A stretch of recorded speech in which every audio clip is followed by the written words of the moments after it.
बैठक में नीति आयोग की, उस बैठक में मैं भी मौजूद था और ये सरासर गलत इल्जाम है कि किसी का माइक वहां पे बंद कर दिया गया।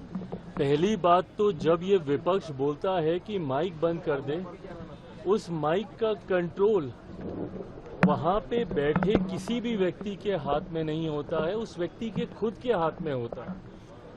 ना लोकसभा में, ना राज्यसभा में, ना ऐसी किसी बैठकों में। ऐसी बैठक में माइक सामने लगा होता है, ऑन ऑफ का स्विच सामने ही होता है। तो ये बात बोलना सरासर झूठ है जब कोई ये बोलता है कि मेरा माइक बंद कर दिया गया। हाँ, हर मुख्यमंत्री को, क्योंकि समय की बाध्यता थी, ओपन एंडेड अगर डिस्कशन को रखा जाता तो संभवतः हफ्तों तक ये बैठक ही चलती रहती।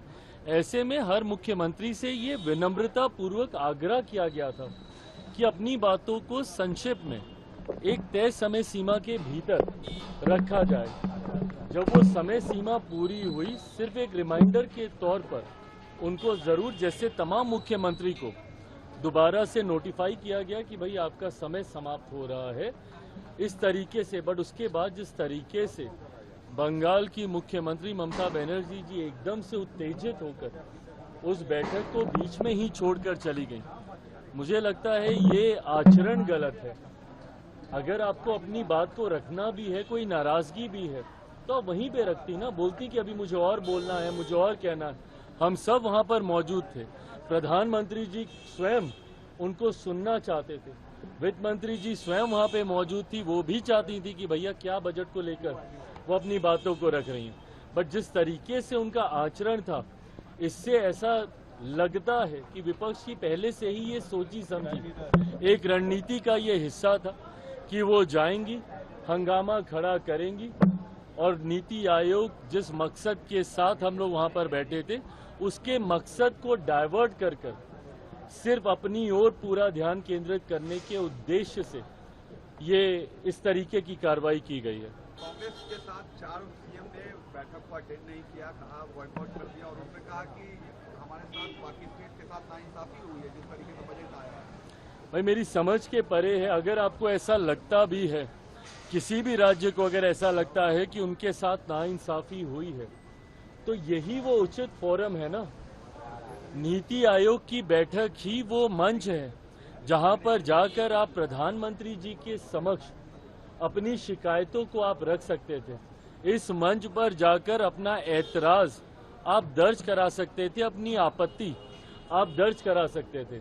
और जो लोग ये बोलते हैं कि हम लोग के साथ भेदभाव हुआ, पहली बार देश में एक ऐसा बजट एक लंबे समय के बाद देखने को मिला जिसने पिछले 10 सालों में देश की मजबूत होती अर्थव्यवस्था का लाभ जनता को पहुंचाने का काम किया।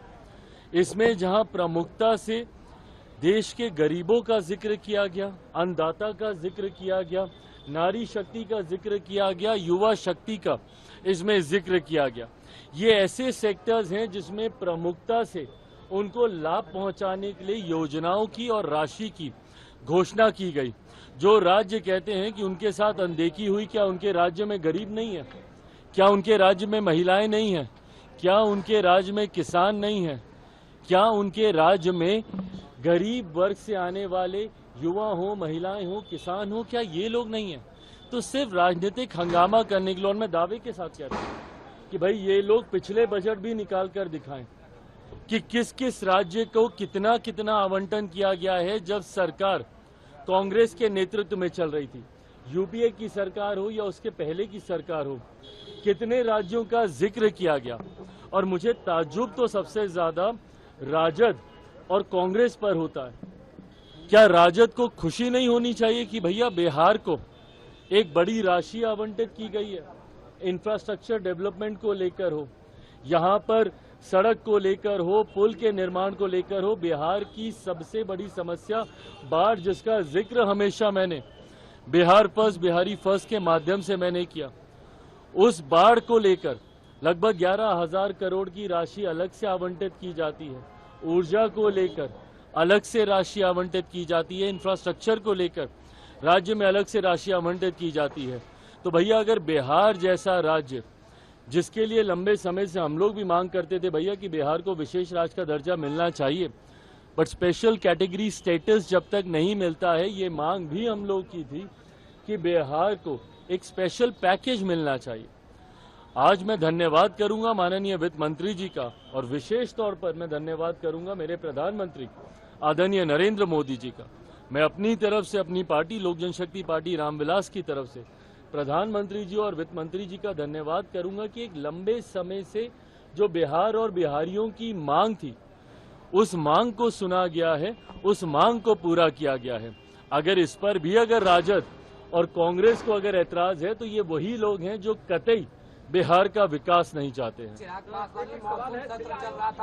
न्यूज नेशन अब व्हाट्सएप पर खबरों के ताजा अपडेट के लिए न्यूज नेशन के इस QR कोड को स्कैन करें। न्यूज नेशन अब व्हाट्सएप पर खबरों के ताजा अपडेट के लिए न्यूज नेशन के इस QR कोड को स्कैन करें।